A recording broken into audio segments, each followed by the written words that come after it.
Hi everyone. So those seated at the back, feel free to sit here at the couch as well. If you give this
I was so surprised.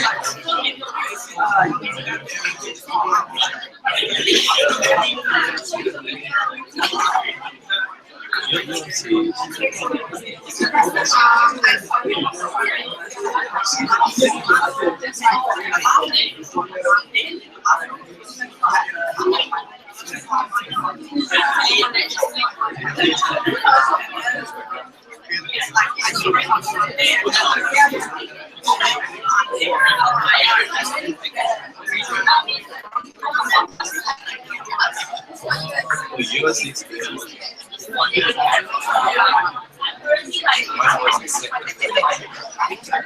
They should be teaching this.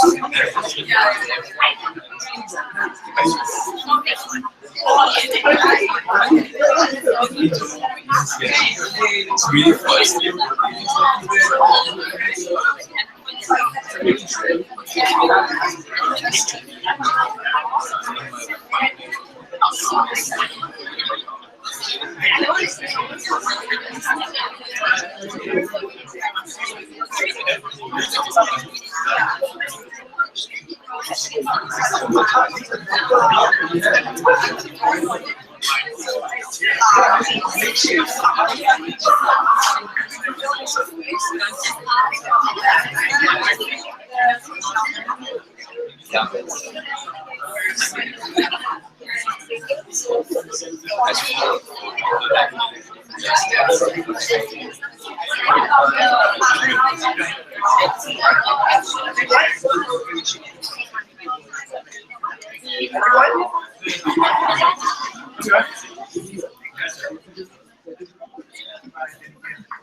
Right, good afternoon, everyone.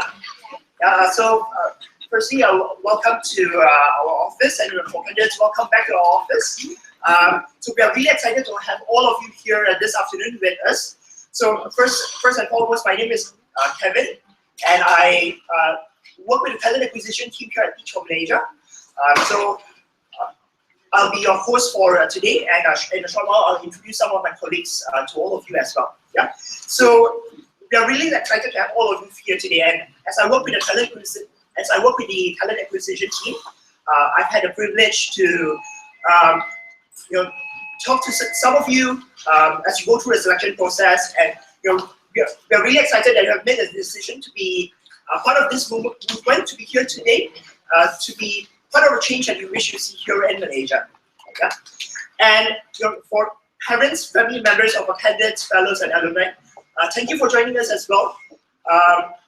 We just wanted to let you know that you have raised amazing children who have really big hearts, who desire to see a positive difference here in our country. Okay, so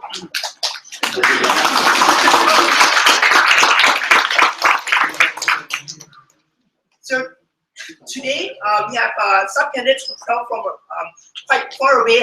We have Joshua, who traveled all the way from Penang. Yeah. A few candidates also travel from Kedah, Perak, Johor as well.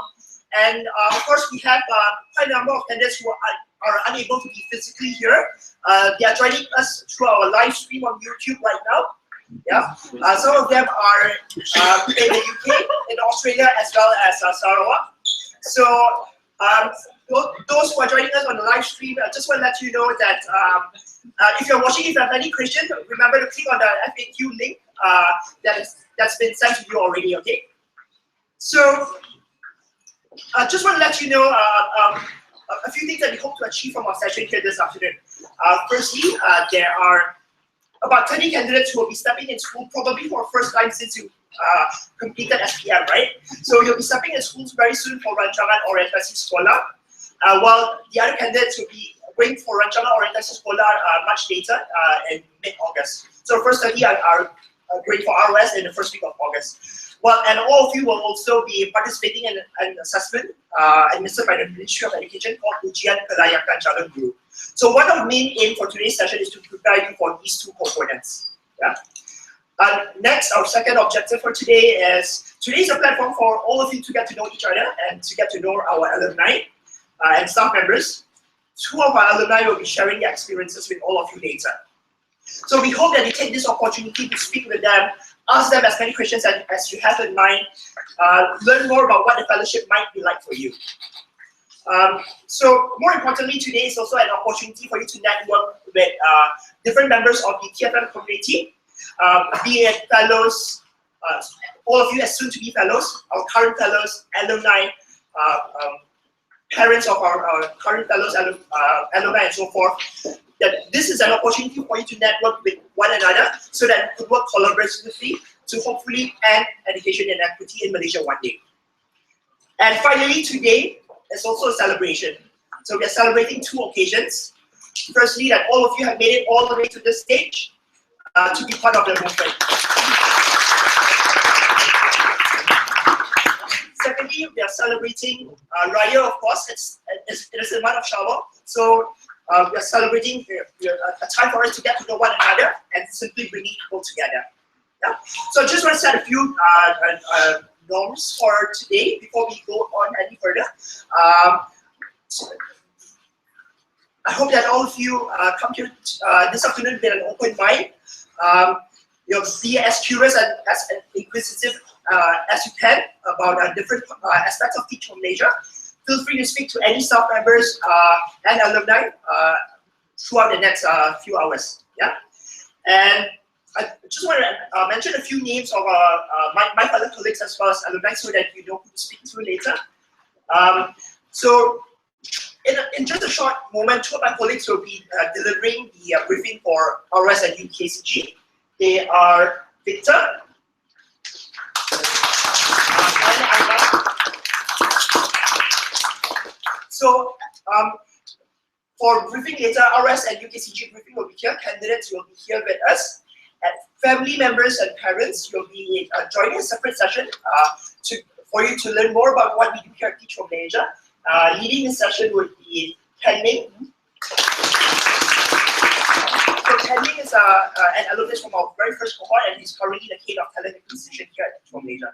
And joining Ken Ming will also be Sun Sing. Hi, everybody. Sun Sing is our head of regions here at Teach for Malaysia, also an alumnus from our first cohort. Yeah. And we have Yin Yi. Yin Yi is an alumna from the first cohort as well. She'll be speaking later.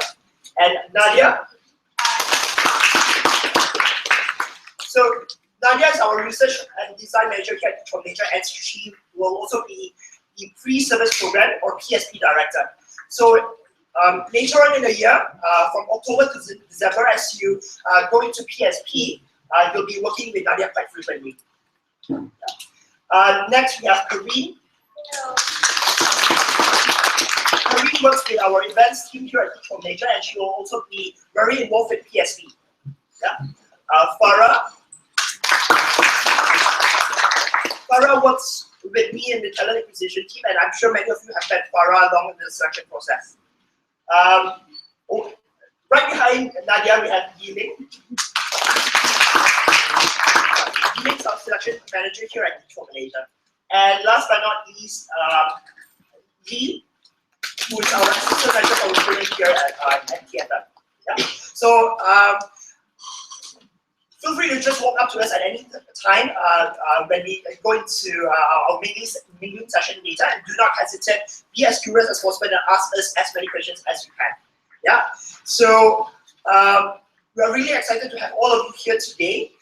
So we'll jump straight into our briefing session, and with that, I would like to kindly ask family members and parents to transit into a different room in our office, and my colleague here, Penny, will bring you to the different room where we'll have that session. So just a quick recap. So we're gonna, for this first part, we're gonna split into two groups. So all the parents and family members, we're actually gonna head to the area behind for a separate briefing session, and also the candidates here will have a very specific briefing session on the UKCG and ROS that's coming up. And then later on, we'll come back together as a big group to hear some alumni sharing as well as the closing. Okay. So for all the parents and family members, please feel free to follow me to that direction.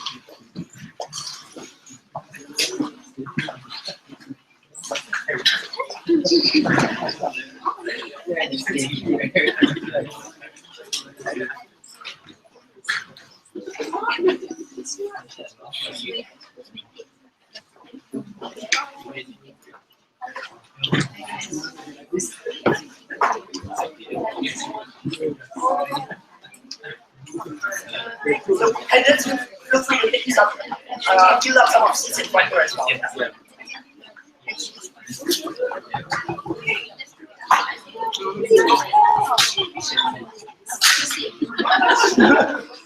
Candidates, please come as close as you can. Yeah. One step back. You want to feel these two faces there?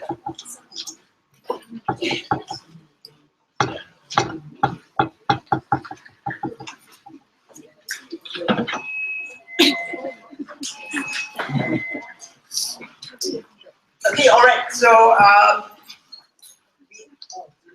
see that everyone is ready. So just want to give you a quick overview of how today's flow is going to be like, whereby my colleagues Aiman and Victor are going to deliver some of these different segments to all of you. So just a quick overview. We have just completed introduction. We'll go into briefing where we'll look into what UKCG and ROS are. We're of course going to have an open Q&A later, and feel free to ask us any questions. All of you will then move into group discussions with a real simple activity that will take about 10 to 15 minutes. After item number 3, parents and family members will join us again, and we'll have our alumni, Nigel from our 2014 cohort, who's not here yet, but he'll be joining us shortly, and Yin Yi to share their experiences. Okay, and of course, one of my colleagues later will be just delivering a short closing address. As we speak right now, our caterers are here. We're going to have refreshments at the end of our session today. Okay, so without further ado, I would like to just hand it over to my colleague, Victor and Iman. Thank you. Thank you. So before we get started, I just want to do this small icebreaker just to get the tension out and let's let everybody start going. So, whoops. Okay, so for this icebreaker, there are going to be like statements displayed on the slides. So I want you to, if you agree to the statement, please just stand up. And if you disagree, just remain seated, okay? So let's do it. First one. I enjoy eating durians. Wait, you guys not enjoy eating durians? Waste. Alright, just eat out some time.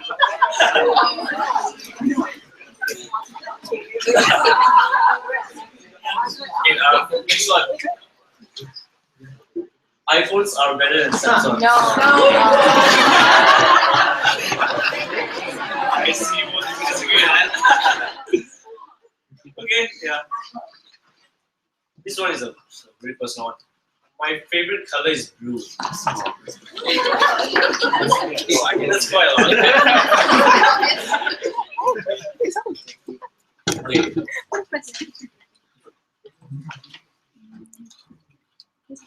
I received a good quality education.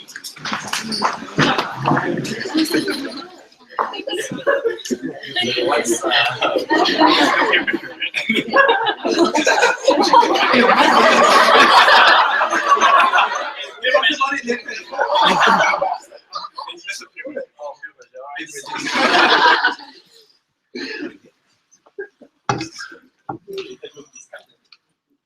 there is an end to education inequity.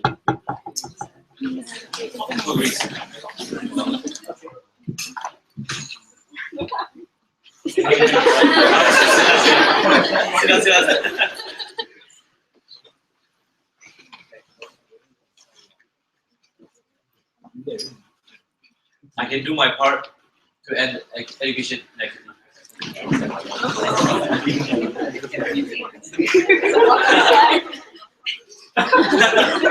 Okay. Yeah. So with that exercise, it's just really interesting to see different perspectives. But really glad to see that all of us, or at least most of us, could agree on many of the statements that we are here to make a difference here in Malaysia. Yeah. So Iman, take it away with UKCG. Alright guys, so my name is Ali Iman. Okay. Thank you to Kevin and Victor for the quick introduction and also brief session. Yeah, that was quite interesting to know that some of you guys don't eat durians, but it's important to reserve judgment. Okay. Alright, so I'm just gonna reiterate what Kevin said about how our briefing session will go. So we're just gonna have introduction after this, a little bit introduction from me. Then I'm just gonna brief you guys about Ujian Rancangan Guru, while Victor will brief you guys about Rancangan Orientasi Sekolah. Then we'll have a short question and answer session, and after that a group discussion, meeting with our alumni, and also closing address. Alright, so among the reasons and objectives that we want you to come here today was because we want you to understand the overview of pre-service program. One of them are Rancangan Orientasi Sekolah and UKCG themselves. And we want you to have general understanding of Ujian Kelayakan Calon Guru. And also we want you to understand the overview, roles, responsibilities, and expectations during Rancangan Orientasi Sekolah. So here's the introduction. Teach for Malaysia was founded on 24th December back in 2010 by our former Deputy Prime Minister, Tan Sri Muhyiddin Yassin. So, some of us might questions, why Teach for Malaysia? What's the need of it? We already have Ministry of Education, and there are a lot of teachers out there. Then, what's the need of Teach for Malaysia? So here's where I would like to share with all of you a story of mine. So back in Inti International University, where I did my foundation and preparation before I flew to the United States to do my degree, I had this one English professor. So he taught us English, of course. His name is Professor Lim Ho Peng. So what made him incredible is that he has 2 PhDs and he completed them in just a very short amount of time. If I'm not mistaken, it's either 2 or 3 years. So he also got his masters and PhDs from University of California, Los Angeles, and yeah, you guys can Google top universities in the world, and you can see UCLA is one of them. All right, so during the class, he often tells us stories about his days in California. Then there was this one day where he told us a story about one of his students. Okay, so here's how the story goes. I'll be Professor Lim Ho Peng, and you guys be my student. So here's how the story goes. Okay guys, so I had this one student. She was very bright. I can see her potential. She did foundation, just like you guys here, before she flew to the United States. She attended a prestigious university. So after she completed her degree, she had a chance to come back and visit me. During that short encounter, we had a small talk, and during that small talk, I had a chance to ask her questions. So okay, let's say this girl name is Alina. Okay, so Alina, now that you have completed your degree, what's your next plan? You plan to go to other countries to further your studies, do your masters, or you plan to work in the United States? So Alina told me, she gave me an answer that I can't really comprehend. She told me, oh yeah, I don't have any plan in particular. I just want to stay here in Malaysia, and I just want to teach. So upon hearing that questions, I got really disappointed, and seeing her as my student in Inti, I can tell that she has a very good potential and she can do more than that. So I asked her, Alina, now you have a good degree, you got it from a good university. So why would you just stay in Malaysia and be a teacher? Okay, so that's the end of my story, and the reason your Professor Lim Ho Peng, tell you the story is because I want you as a scholars holder to go to the United States, get back, and be more than that. Okay, so that's the end of the story. Now back to reality. Okay. So the point I tell you the story is because after I listened to that story, I started thinking to myself. Okay. Sorry. Okay. So the reason I told you the story was because after listening to that story, I tell myself, okay, I ask myself, why can't we, those who had the chance to continue our educations to tertiary level, why can't we have a good degree, have a good master's? Some of you here have masters. Why can't we be a teacher? If we want every children in Malaysia to have good quality of education, why should we just leave the responsibility to Ministry of Education and the teachers under them? If we believe that the work of building a nation depends on the quality of education, then why shouldn't we be part of it, right? Okay, so here's why I would like to again share my personal view of why I myself would like to join the fellowship program.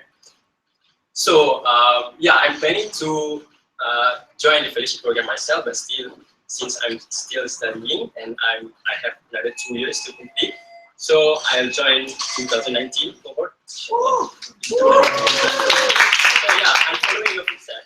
Okay, so here's my opinion to why I want to join the fellowship. Being a student, being a normal student in one of the schools in Malaysia, one of the things that I realized about mentality of people, most people in Malaysia, is that if you didn't get a good job, or if you can't find any job, or if you didn't really get a good result from SPM, some of the elders will tell you, oh, don't worry about it, you can be a teacher. So Yeah. Do anyone agree with that? Yeah. Okay. Okay. So, having realized that, I started to think, okay, there's something wrong. This kind of mentality not only devalue the work of the teacher, it also helps shape his mind, making us think that, okay, the job of being a teacher is only for those not having a good job, not having good results from SPM. So having realized that, I realized that, okay, I want to be a teacher myself. And that's why, where is it? Okay, and that is why, suspense. Yep. Okay, thank you. And that is why I want to be the change. If you want to see the change, you need to be the change. Okay. Yeah, that's the end of the introduction. I feel like I'm giving motivational talk. Okay. Yeah, these are the world map, obviously. We can see here the global network partners of Teach for All. You can see here we have Teach for America, we have Teach for Sweden, we have Teach for Australia, we have Teach for Japan. The point I'm showing you this map is to show that the problem of education inequity not only happens in Malaysia, but in every other corner of the world. Yeah, and we share the same problems, we also share the same solutions. Can you guys at the back hear me? Yeah. Oh, okay. Yeah. Those are not here. I'll speak louder. Yep. Having realized that we Teach for Malaysia want to achieve our mission, to eradicate the education inequity, we realized that we can't work alone. We need to work with the system, especially the system. The problem of education inequity is often seen through public school. We realized that we can't work alone. We need to work with the system, and that's why we partners with the Ministry of Education, and this is where Institute Pendidikan Guru Malaysia comes in. They act as our task force, and also they act as a bridge between Teach for Malaysia and also Ministry of Education. So you can see here what Institute Pendidikan Guru Malaysia mainly do. Yes. Okay. They oversee the plan, manage, and execute Teach for Malaysia's program within Ministry of Education.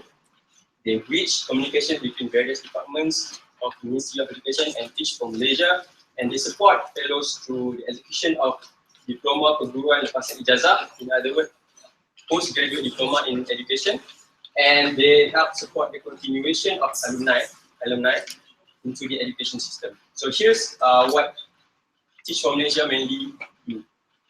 We plan, manage, and execute the whole Teach for Malaysia organization and program. We work together with Institute Pendidikan Guru Malaysia on operational matters related to the execution of the program. We recruit, select Teach for Malaysia fellows, and we support the Teach for Malaysia alumni and the movement. Okay, here's the fun part. Can anyone tell me who's our... No, it's not there. It's not there. You're well prepared. So, can someone tell me who's our current Minister of Education? Oh, yeah, sure. Let's see. Wow. The reason why we want to know the ministry and the Minister of Education, the ministers and the Ministry of Education and their authorities, is because there might be questions in the UKCG asking about that. So that's why it's important for you to know. You might want to write down. Then, can someone tell me our Timbalan Pendidikan? Yeah, go ahead. Okay, good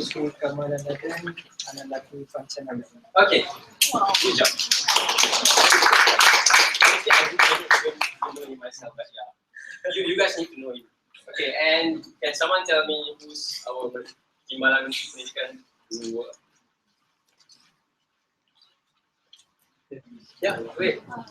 Mr. Chong Sim Woon. Wow. Okay. So I think these three figures are the most important one for you guys to know.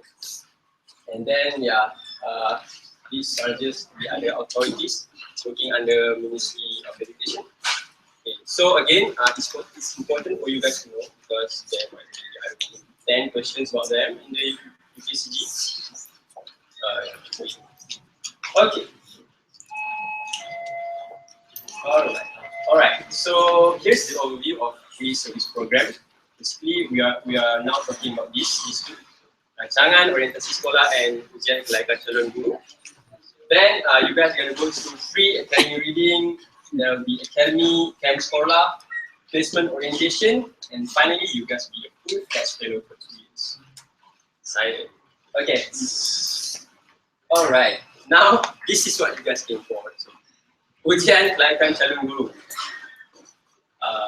Yep. So what is ujian kelayakan calon guru? It's a psychometric test that include 3 components. We have index pengesanan pendiri, inventory sasial keguruan, and ujian kecergasan fizikal. So why? Why do Ministry of Education even bother want to make these exams compulsory to all of you? Because they want to ensure that as strong influences of molding our future generation, you are fit in all aspects to be serving in a classroom. You know, you want to teach the children. So you need to have the good qualities, the good values as a teacher. Okay, who will be conducting the test? Institute officials from Institute Pendidikan Guru Malaysia. Okay, when and where? The date will be 8th of August 2016. It will be here in Kuala Lumpur, but we still don't know the specific venue yet. And the time we will inform you guys later. We still haven't know the details of this test. Alright. So, the first component is inventory sasial keguruan. It basically tests your values, and you will need to complete it in just 30 minutes. There will be 135 questions. Each questions we only have 2 options of answers, so you will need to manage your time well. You know, among the example of the questions, 1, saya tidak mahu mengambil risiko kerana bimbang kegagalan. A, ya, B, tidak. Okay. The second one is quite tricky. So, saya lebih suka menggunakan teknik meminta daripada memerintah. Ya atau tidak? And the last one is, saya selalu bimbang atas kesilapan-kesilapan yang berlaku masa dulu. Okay, so you guys can actually go to Google and just Google sample questions of UKCG and you can get a few. So you will have an idea of how the test will be. So it might sound simple, but you will still need to answer every question because if you miss 1 or 2, it may result to your result. Okay. The second component is index pengesanan pendiri, where they basically want to test your mental health. So among the question is, pernahkah anda terfikir untuk membunuh diri? Yeah, if you stand up. This time we're gonna judge. Okay. For this question, for this section, there will be 60 questions, and you will only need to answer all of them in 15 minutes. So there will be 4 options, A, B, C, D. Okay. So yeah, I think you guys should be fine. Just manage your time wisely. And the last part, the best part, is ujian kecergasan fizikal. There will be 5 checkpoints. The first one, they will measure your BMI. Second one, you will need to do sit up. The third one, you will need to do push up. Fourth one, you will need to do jangkauan menunjuk. I don't know what it is in English, but it wants to test your flexibility. And the 5th one is bleed test. Okay, so I have example of bleed test.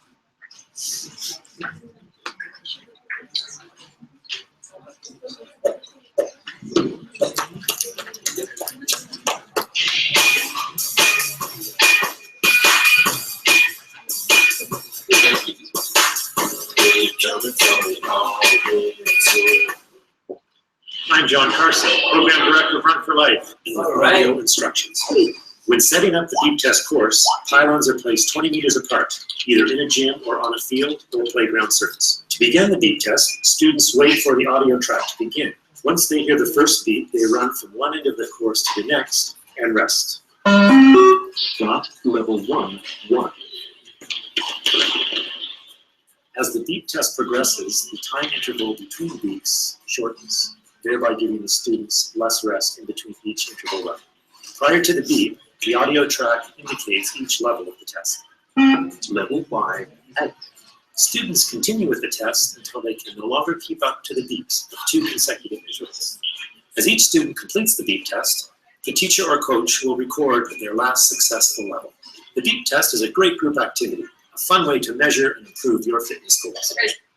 Okay, so you guys basically understand how the beep test will be, but I doubt about the fun way to measure, but yeah, you guys get the idea, right? So look at this case.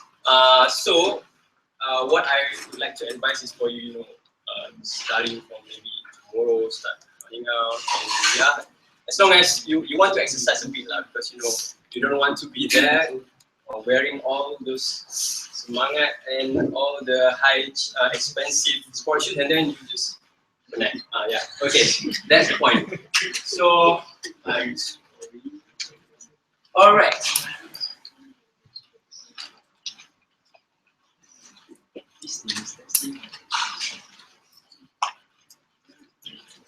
Yeah, you guys can read through the handouts for a while. It's 4 o'clock. Okay, thank you.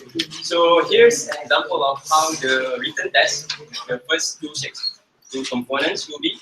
It's basically just like normal example, yeah. And the same rule of every exam apply. You need to just look at your paper, don't look anywhere else, and yeah, you should be fine. And I'm sorry, I forgot to talk about how you should dress during the exam day itself. So for guys, you will only need to you will need to wear white collared shirt, and dark colored tracksuit, dark colored bottom. Okay. And for girls, you need to wear dark colored bottom as well. And if you're wearing scarf or hijab tudung, you need to wear a dark colored one as well. And you can, it's up to you if you want to wear short sleeve or long sleeve, as long as they're not sleeveless. Yeah, sports shoes, white socks, sandals and slippers are not allowed. And yep, if you're not wearing scarf, you need to tie your hair and look neat and pretty. Yeah. Okay. So, do you guys have any questions? Yeah, and thank you for your attention, and I really appreciate it, and for all your reactions. Okay, yeah. Do you have any other questions? Basically, for the Sasya and the mental test, it's basically better to lie to get the answer that you want. Oh yeah, yes. You also. Okay, I'm not encouraging you to lie. So I think maybe we can let the people who have done the test share, because there are few among you here who have done it. So I think it's I wouldn't say live, not. So you use your caption to answer. So maybe If I may, I don't think you need to lie about it, because they're not looking for a specific personality that they want to fit for their job. As long as you are not some extremist, I think you'll be fine. So you don't need to go out of your way to think about what kind of personality they're looking for. Just be yourself and you should be fine. Yeah, I mean that's one of the reasons why they only allocate a short amount of time, because they don't want you to be spending a lot of time to okay, should I answer this question? Should I answer it correctly? Should I answer it personally or honestly? So it's just it's a common sense. It should be a common sense questions, and you should be able to answer it just by thinking about it.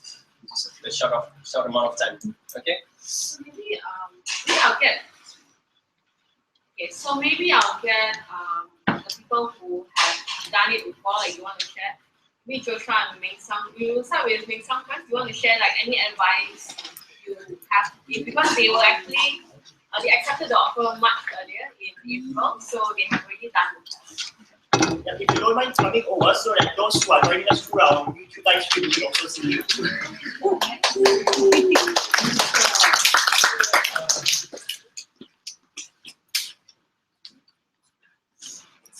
So regarding the questions whether to lie or not to lie, it's actually, you don't actually have to lie, because regardless of year or theta, it's still the right way to do. As in, that's my personal opinion. Regardless you actually answer year or theta, the situation wouldn't change much. It will just be a different perspective of what you're gonna do. So there is no lying, I guess.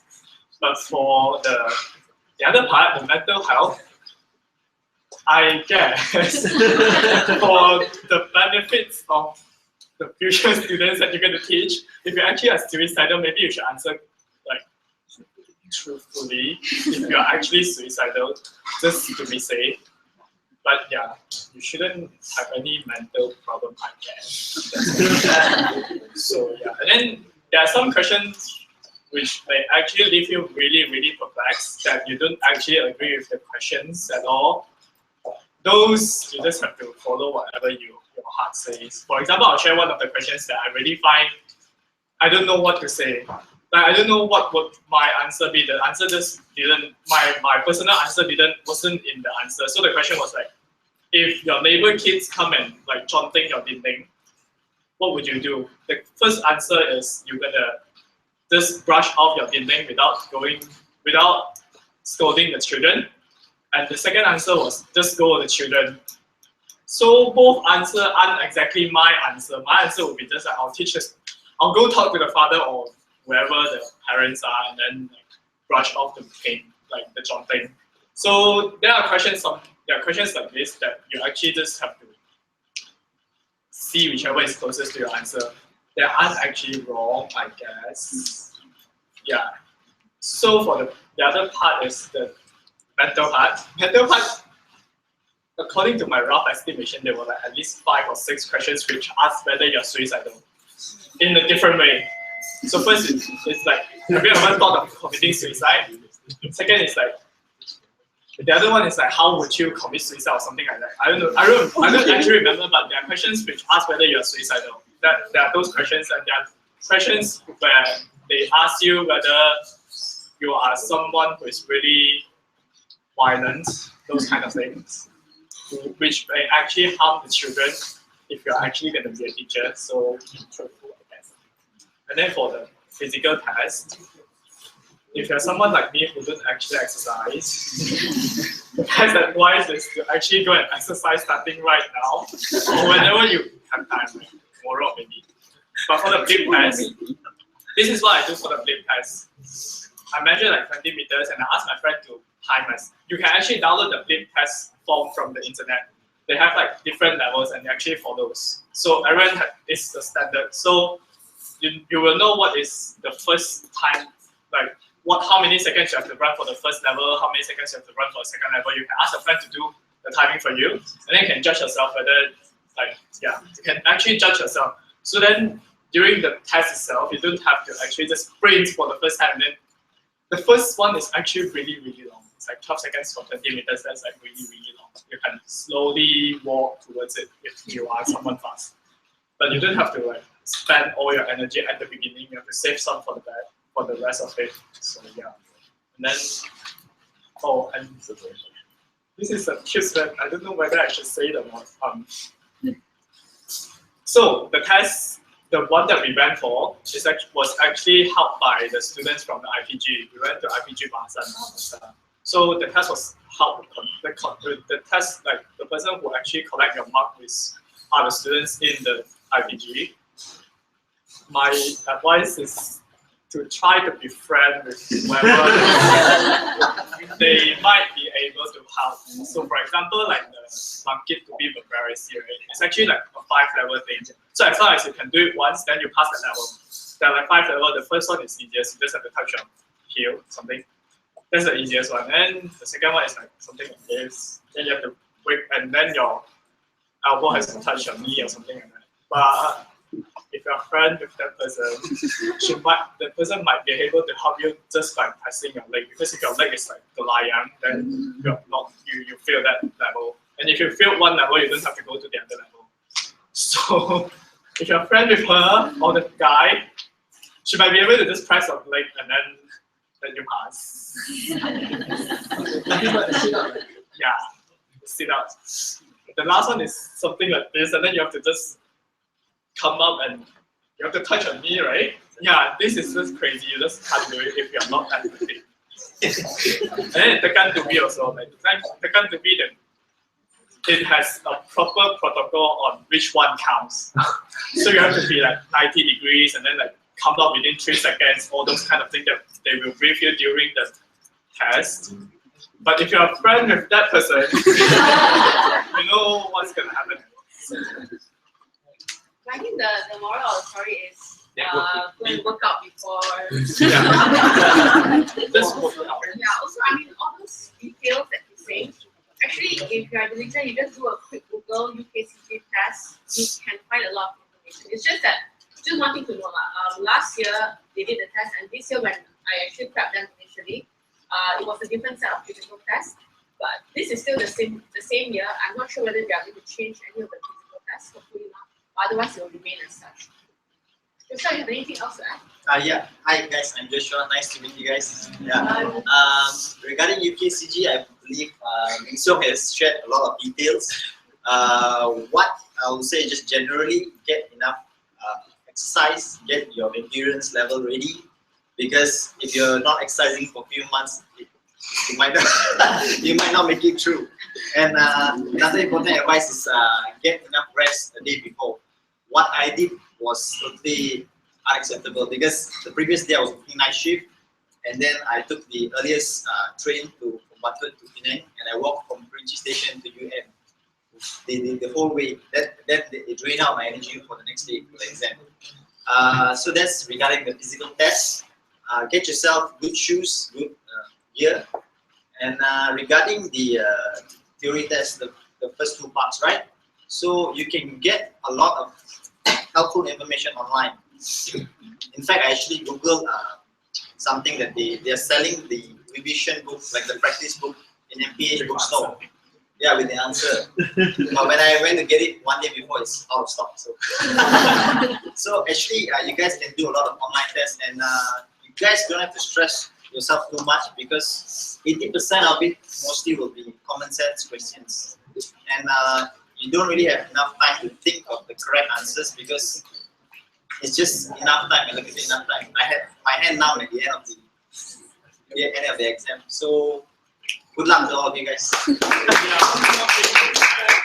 questions are actually really long, so you have to be prepared to read fast. Yeah, that's all it is. It's around 30 seconds per question. It's like really long, and then there are part 1, part 2, right? So finish part 1 within part 1 time. Don't try to overextend it. Yeah, okay. Thank you, Michelle and Joshua. So now you guys know who to ask when you guys have any other questions. We'll just get to the kind of organizational briefings. But again, yeah, I would like to thank you guys for coming here, and you need to know that you guys really inspired me. You know, you restore the humanity that I have. Yeah, and yeah, you really inspired me, and thank you so much for coming. And yeah, good luck for your fellowship here. Okay. Thank you.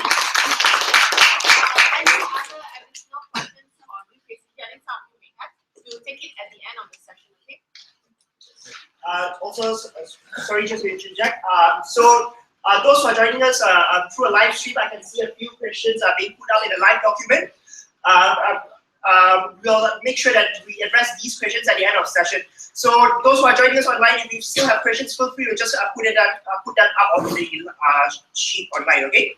Right. So we'll just move on with Rancangan or FSC Scholar. Alright.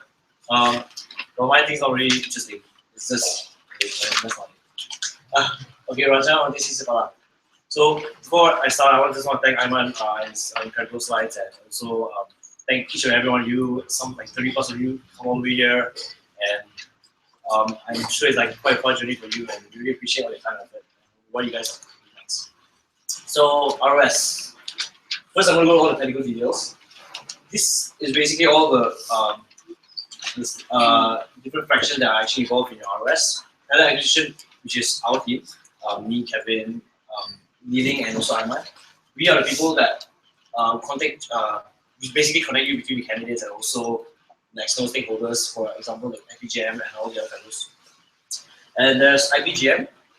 Basically, that's the connection, the bridge between, as what Ivan said, TFM and MOE. The regions team, which also assigns each and every one of you to a fellow ambassador before you enter your ROS schools.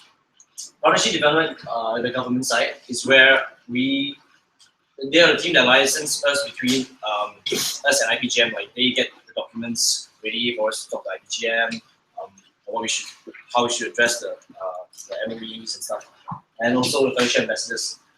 This one right here are the ones that I think, if I'm not mistaken, some of you have already read the ROS packet, but I'm sure each and every one of you have already received it. So the fellowship ambassador is, each of you will be assigned to a current fellow in your ROS schools, and the current fellow will be accommodating you. Not really accommodating. You guys have to actually talk to your current fellows.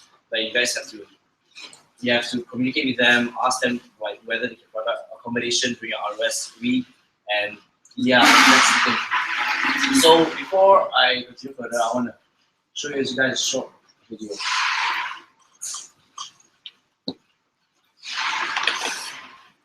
That's good.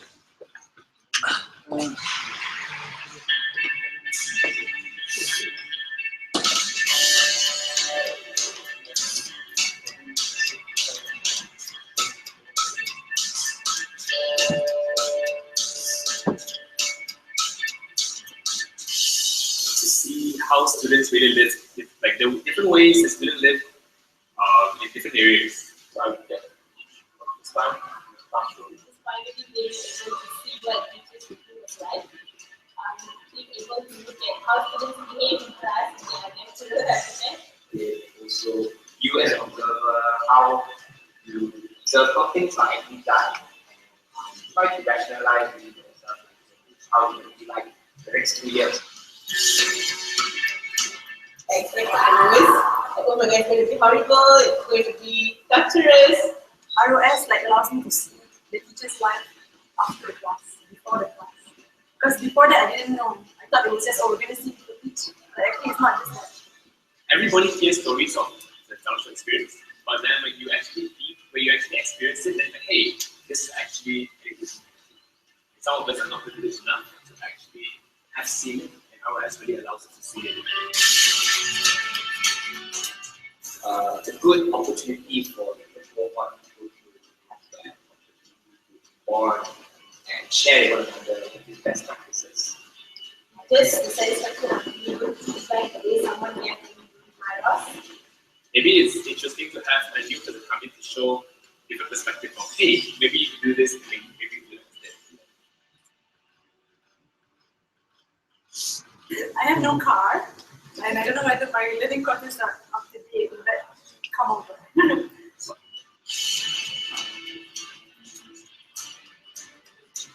Okay, so I just want to gauge your understanding. Does anybody have any idea what ROS is now? Just Sort of. yeah. What's your understanding?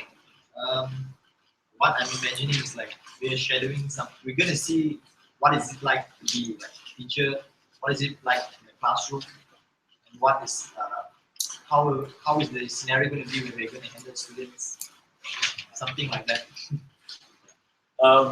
Does anybody else want to share?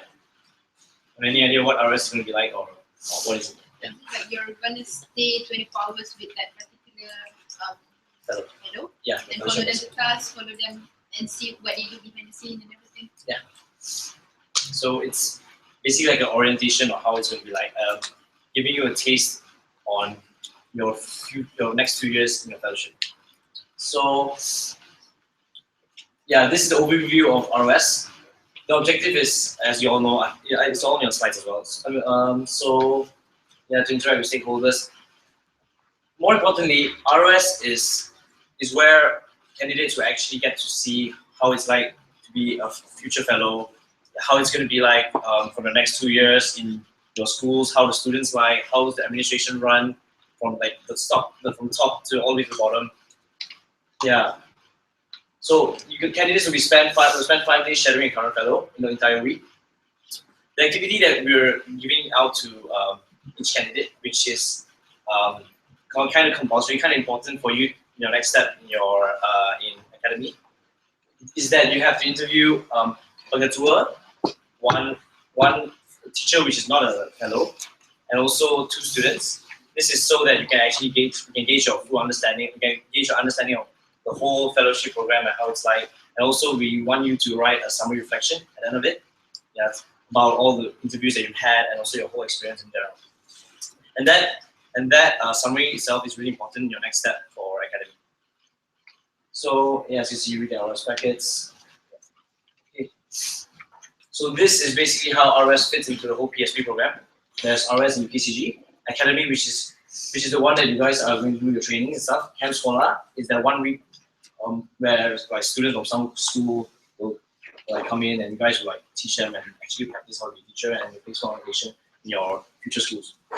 So ROS, Academy. Yeah. Okay, so what are the candidates' roles during ROS? First off, to be a thought partner. This is where you actually discuss your opinions and also your doubts with the fellowship ambassador that you guys be assigned to. So they can actually gauge, they can actually give you a rough idea on how it's going to be like for the next 2 years.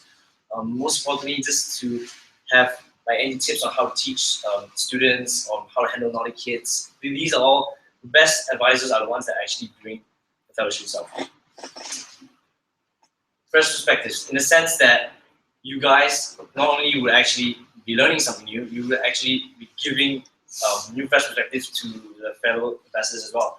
Like they will actually get your ideas on how they should teach the students. So you actually could be like a learning teaching experience for you all of you in the ROS. Learn, yeah, that is one thing.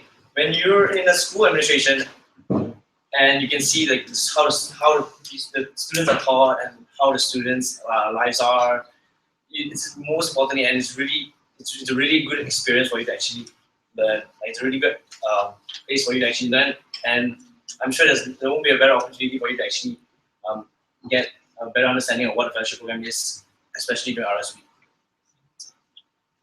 Okay, be respectful. Okay, we have been told that we had candidates that weren't really like participant, and they were really like merely just using their phones and just like standing on one side.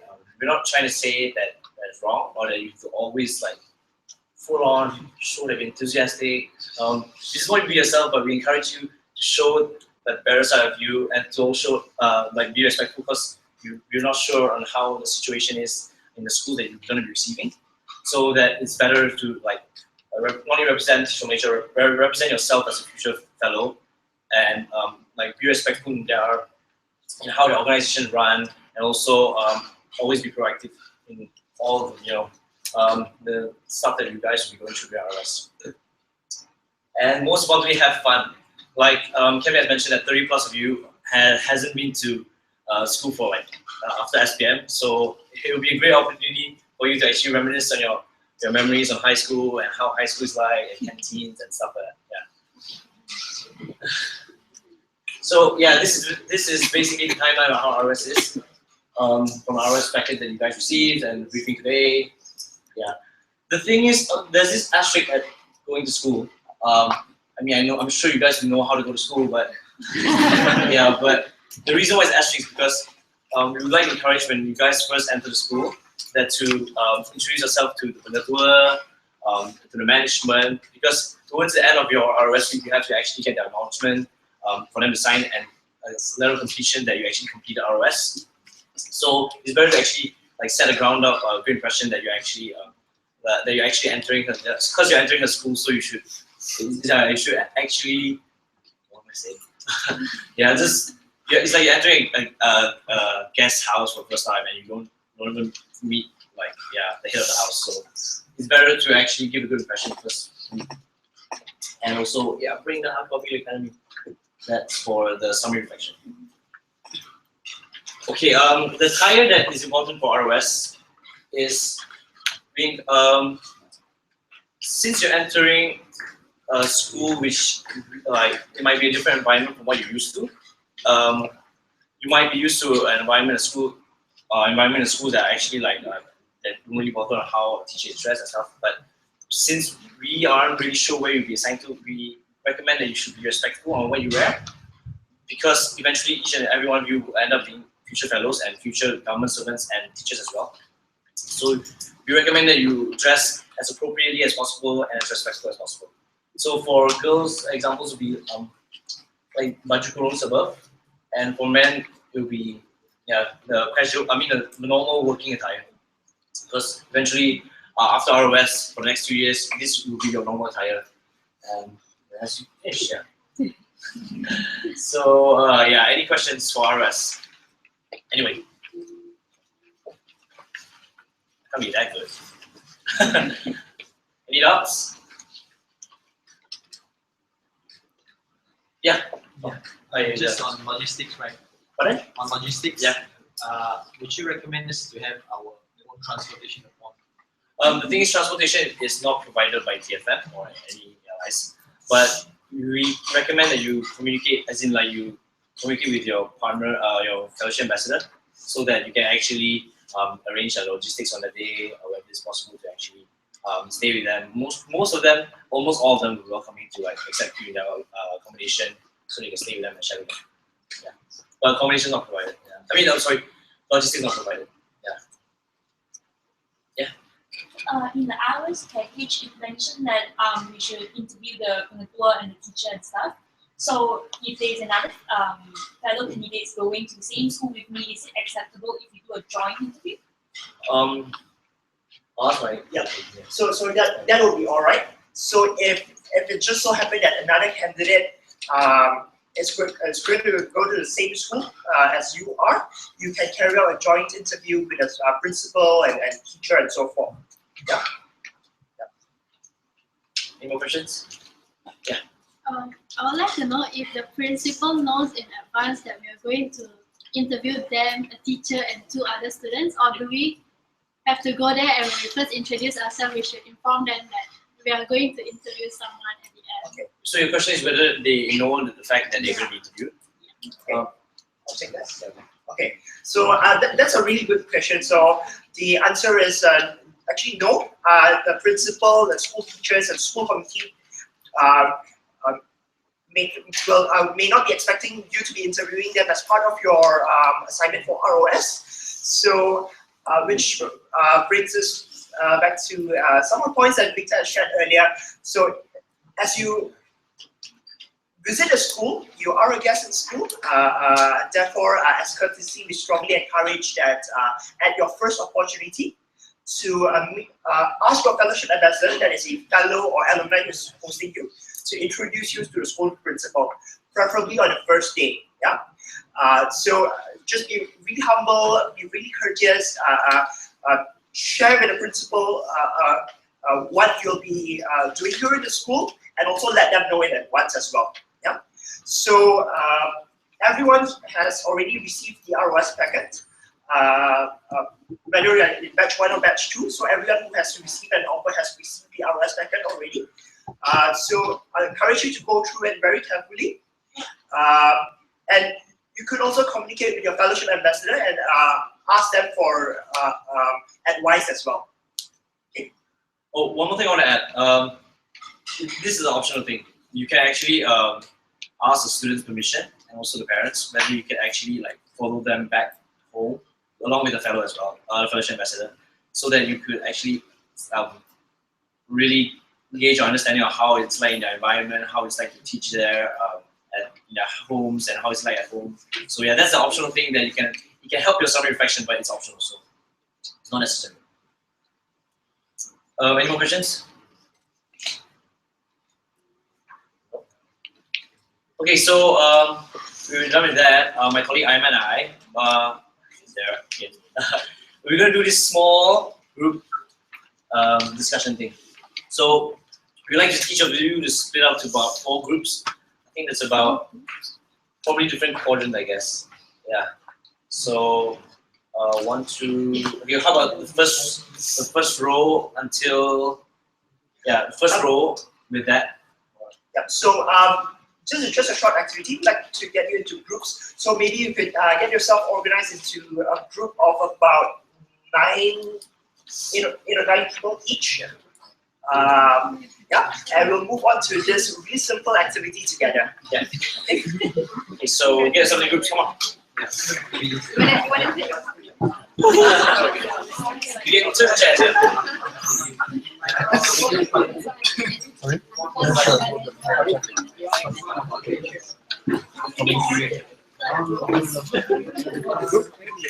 Sure, wait up.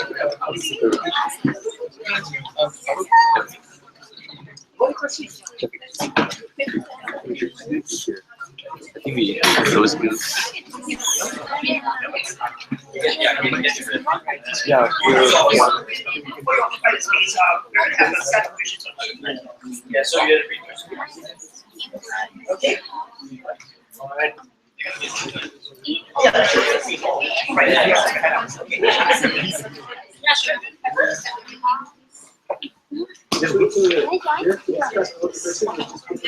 So, okay, so I see many of you have gotten into your groups already. That's great.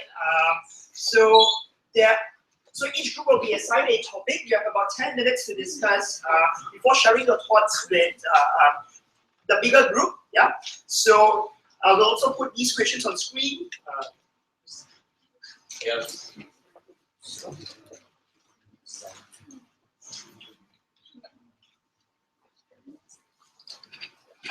Okay. I see there are 5 groups over here instead of 4. That's fine. Okay.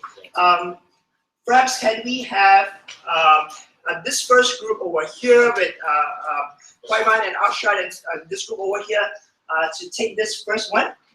Questions about the Ministry of Education. The group with Joshua and Meng Siong at the back there to take this one. What is the difference between TFM fellows and other teachers hired by the Ministry of Education?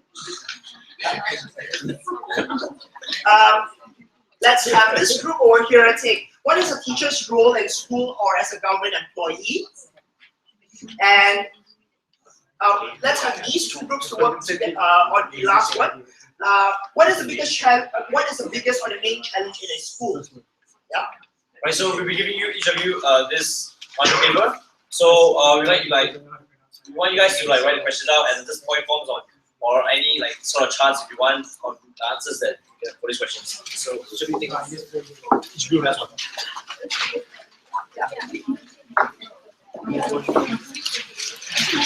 Yeah. Okay,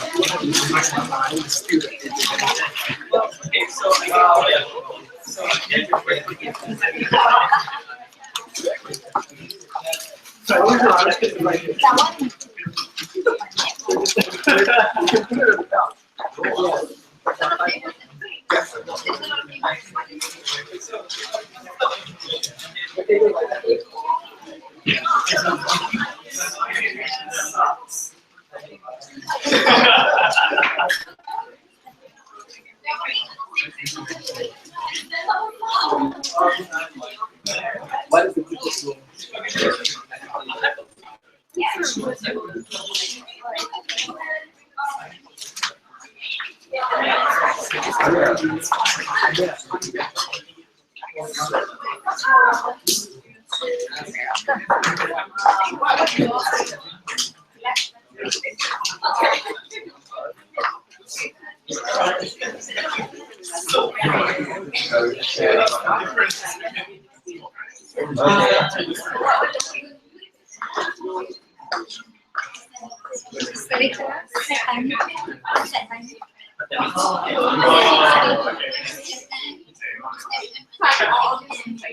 So, panelists who are joining us on live stream, just want to let you know that everyone here has broken into. We went into break out into a few groups. Yeah, so we'll resume in about 10 minutes as we come together. Okay?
So what I did you like that?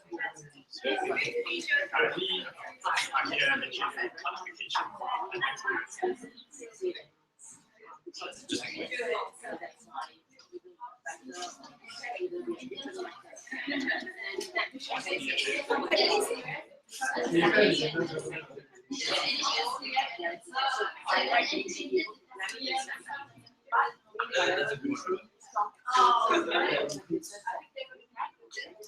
So what I did here?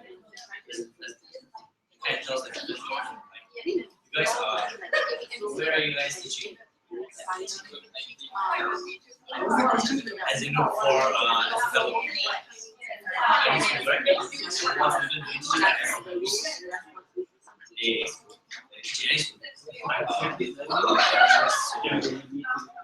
That's very nice.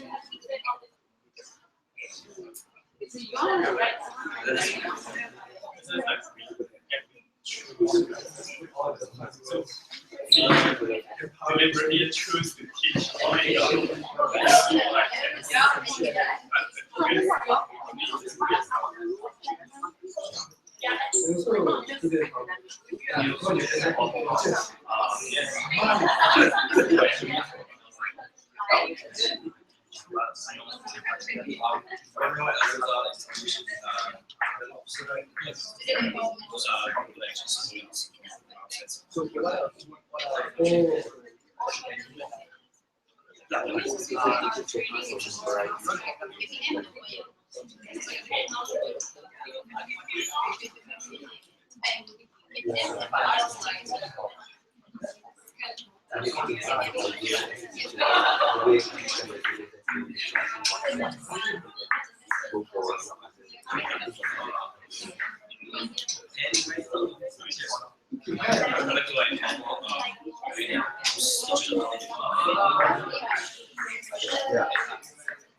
So, you know that.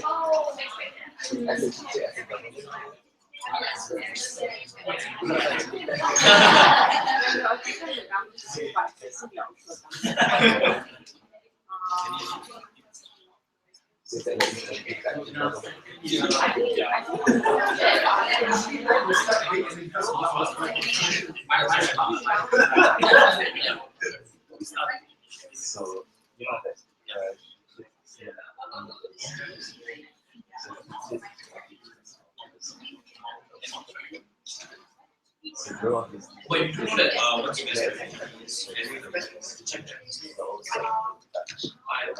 Oh yeah, yeah. Man, it's important.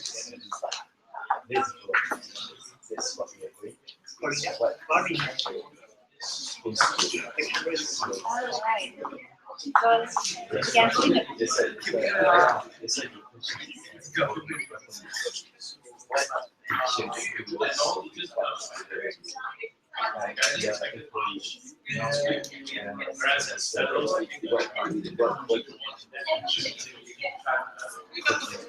So it's so like direct, but through the students,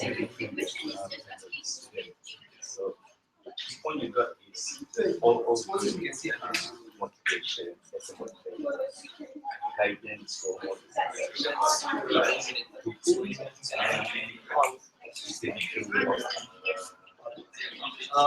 They have their own IPGM kind of. this kind of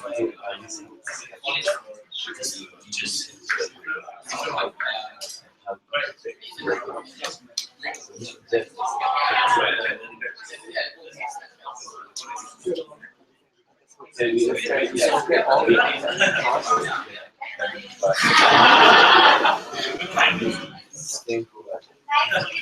so much.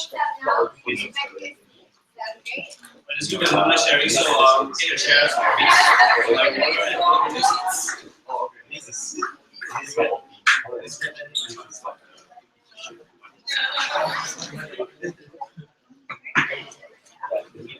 Okay, everyone, let's come back together as a big group. So if you're not finished, that's okay. It's meant to be just a short discussion. Let's come back together as a big group.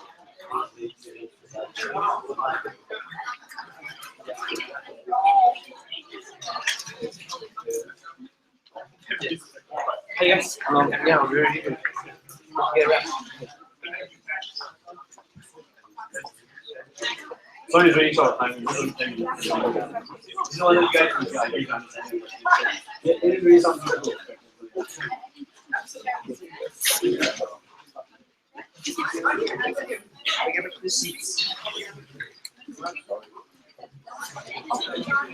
Yeah.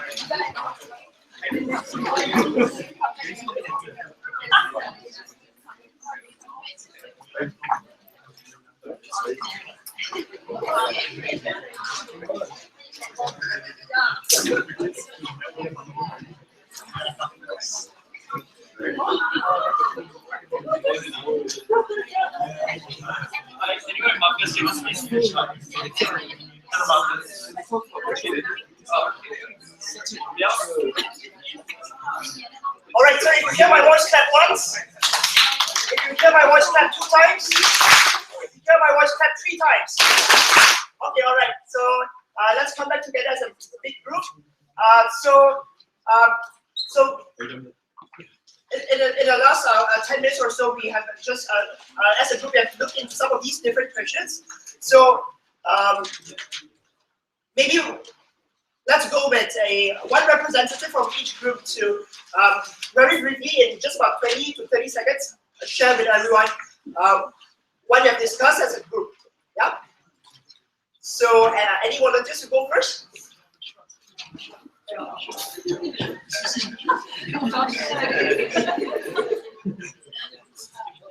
Yeah.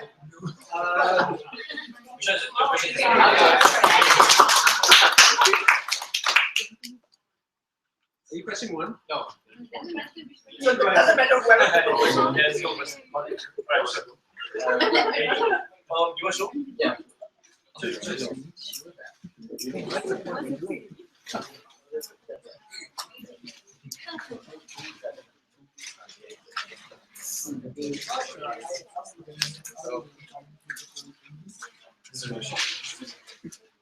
Assalamualaikum warahmatullahi. My name is Muhammad Iqbal. So we broke it down. We got the 4th question. So we broke it down to 4 different sections. So for the students, we thought that attitudes towards teachers, also towards the students, pose a challenge. Sometimes towards the teachers because they like be naughty and all. Also towards the students because they're not being cooperative. Not understanding lesson. I think that's the main challenge many students faces. So for teachers, discrimination, because some new teachers face discrimination from old teachers. They don't want to teach them new stuff, and they feel like they're just a burden to their already like overworked job, I guess. school system. So I think most of us have heard of the news that some boy died because of a goalpost fell onto him. So we thought that some facilities and infrastructure are not being maintained enough by the, maybe it's not the teacher's fault, but maybe it's like the school administration. So we thought that that posed a big challenge to school. And last one is parents. So we said the pastangan, because they thought that because they have already sent their children to the school, they thought that, oh, we shouldn't have taught them anything at home. But that's actually the opposite of what they should have done. They should teach like it's a supplement what the teachers have been teaching them in school. So that's all. Thank you. All right, thank you very much, Iqbal. We're actually running a bit short of time. Maybe we can have just one other group to share very briefly what we discussed. Just one other group, any volunteers? Okay.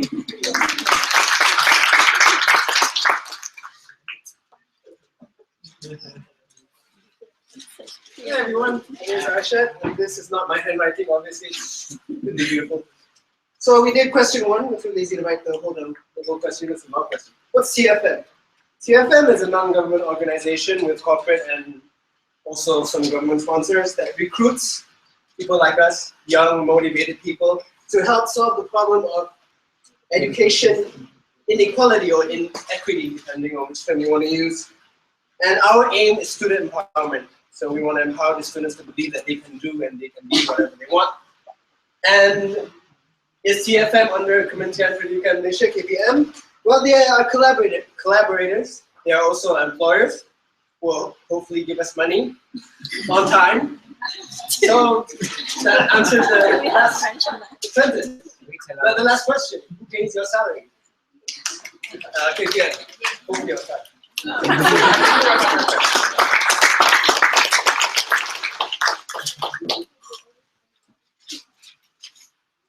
Okay, so we hope that each group had quite a lively discussion of the topic that was assigned to each of you. So the reason we have this short little exercise is for you to just gain a little bit insight and hear perspective from other members of your cohort. As you know, these are some of things that you should be on the lookout for as you enter a school for Rancangan Orientasi Sekolah. Yeah? So you'll be working very closely with our fellowship ambassador to understand the school culture, environment, challenges, and so forth. You know, during the time there, you'll see that some of our schools have maybe 2 or 3 fellows. Some schools have 1 fellow. Majority of teachers there will be teachers under Ministry of Education.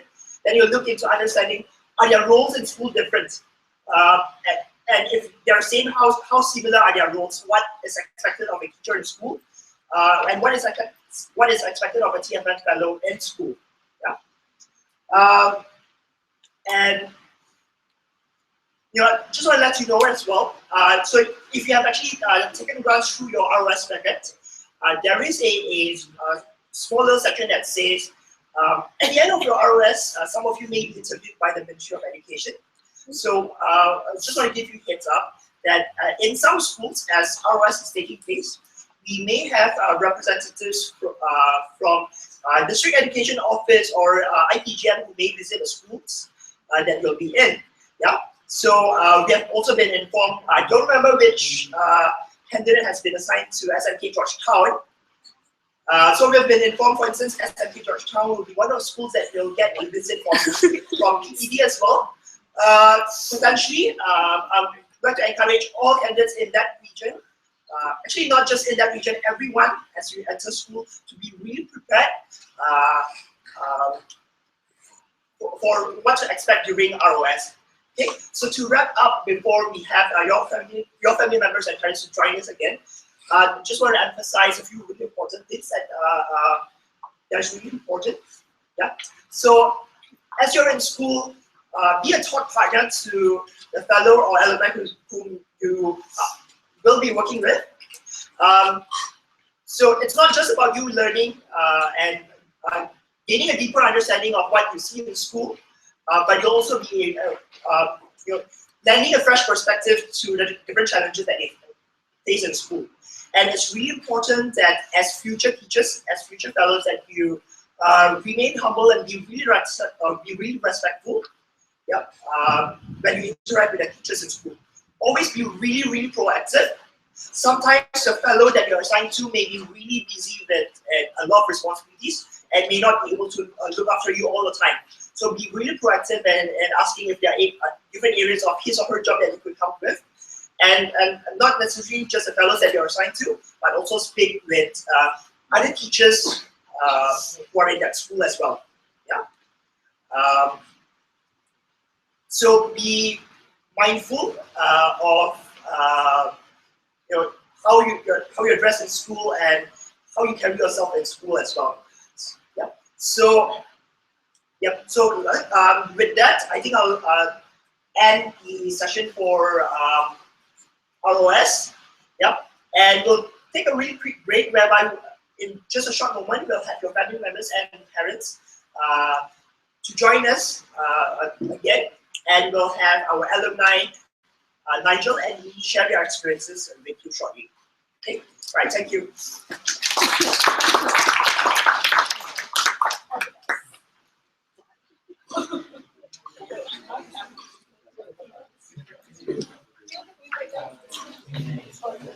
So as we wait for your parents and family members to join us again, maybe we could also take a few questions if there are any more questions.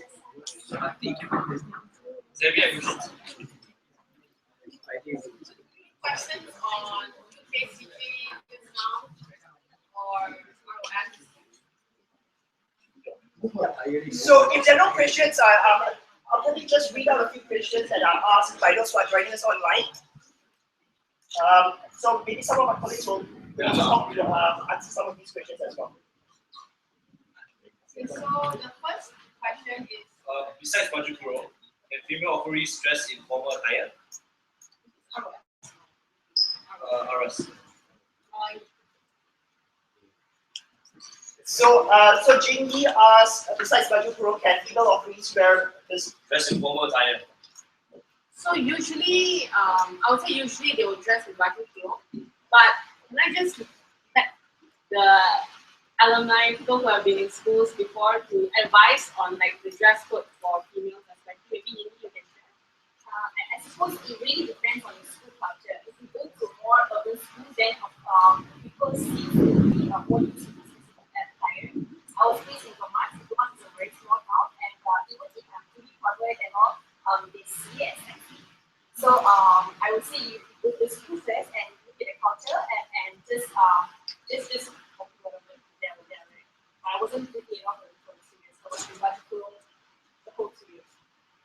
Okay, all right, thank you, Yingyi. So maybe what we could advise you is, as each of you are paired off with a fellowship ambassador, get in touch with your the fellow that you're shadowing, and find out from him or her what the school culture is like and what whether a formal attire would be acceptable instead of baju kurung as well. All right, next question. Do offerees have to stay in school for the entire day throughout the ROS week? Yes. Yes. And at what time do the offerees have to report themselves at their respective schools? So that entirely depends on your school. So let's say if your school is in the afternoon session, then obviously you only go in the afternoon. But if it's the morning, then morning. So you will coordinate that with the fellow that you're attached with. Do girls have to wear white colored t-shirts for the UKCG? It's black, right? Yeah. Okay. Black. So it's black. On the UKCG day, do we need to dress formally for the written test first and then change into sportswear for the physical test? No. So it's all the sports attire, whatever you're wearing for UKCG physical activities, that's the one that you go for the physical test. The written test as well. Will there be any questions that you need to answer in the form of scale like setuju, sangat setuju, tidak pasti, tidak setuju, and sangat tidak setuju? Okay, so I think this will be for the index pengesanan kendiri, right? Whereby that's the one where they test for the mental one. So they will have a variation of degree from sangat tidak setuju to setuju to sangat setuju. So Is there any type? I mean, is there any tips to answer for this kind of questions? Yes, I've not said.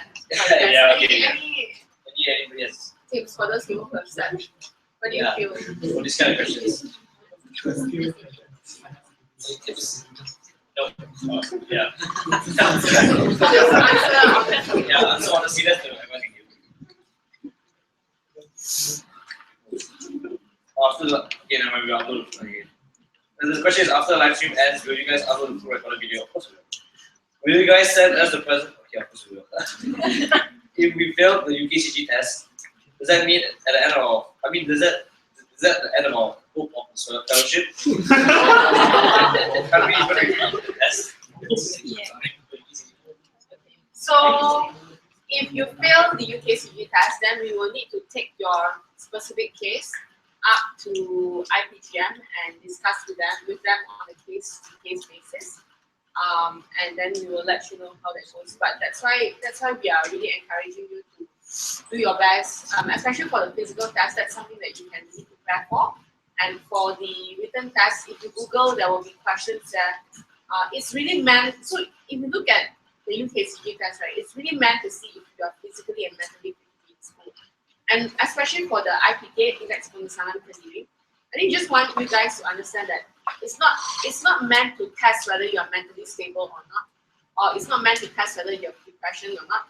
It's what they actually do is they are measuring tendencies. So like whether you have a tendency for this or tendency for that.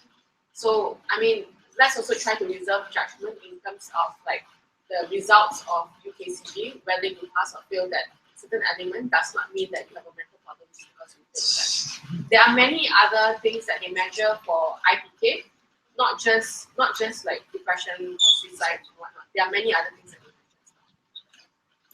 Must all our written answers and responses both for UKCG and ROS be yeah?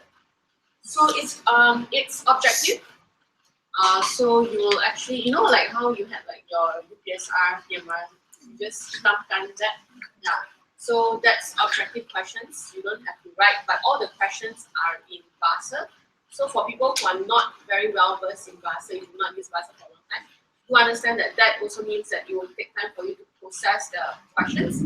And sometimes, let's say, if you want to answer sangat setuju, don't go and answer sangat tidak setuju because you're confused with the question. So just be careful with that.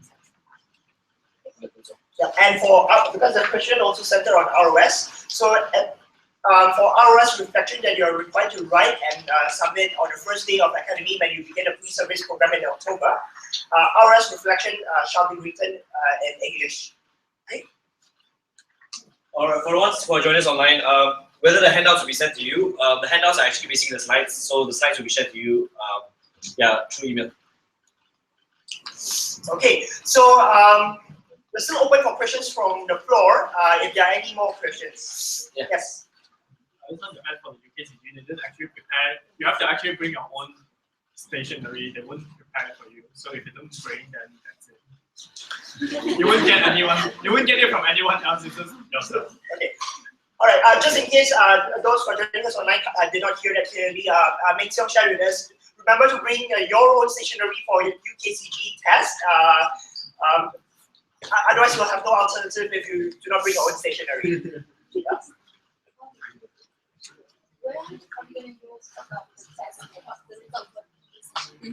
So results for UKCG tests should be out within, I would say between 1 to 2 weeks. Yeah. So you guys will be having your UKCG test on the 8th of August, right? Yeah. So what we are trying to do is also we are trying to get IPG to confirm the venue and the time as soon as possible. So hopefully 1 week before, at least 1 week before, we get to send you the details of the test. And what I'll also do in the emails to all of you is that you will be receiving like a UKCG pack whereby there will contain like a peraturan for the test itself, the attire that you have to wear, as well as a surat panggilan. Surat panggilan is a letter from each Malaysia saying that you have been instructed by each Malaysia to attend the UKCG test at that center. And after that, there will also be a surat akuan which you need to get either your parents or your guardian to sign.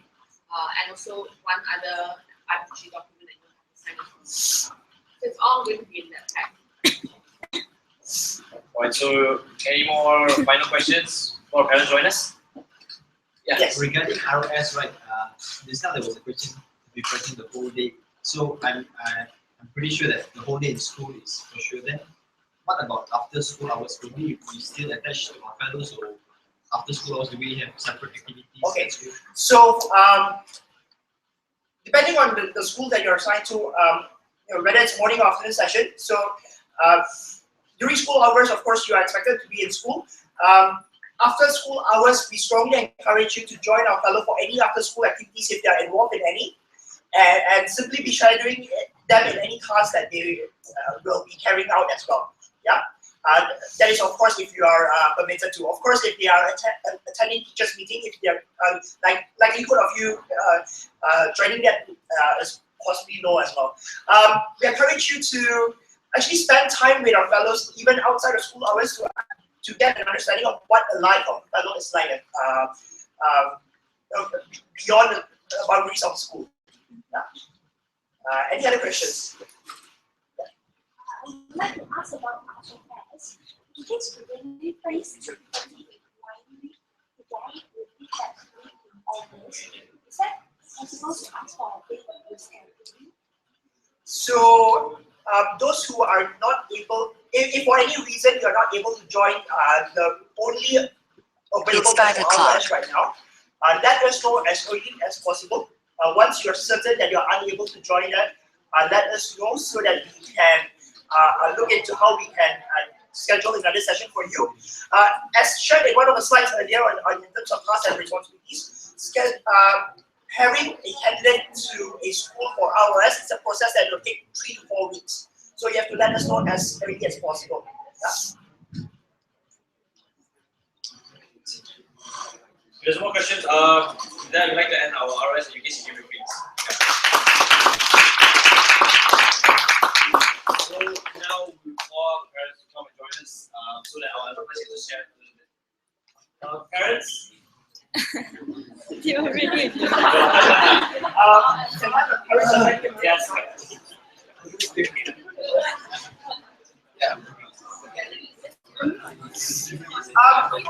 I think in the meantime, we'll take a really short break.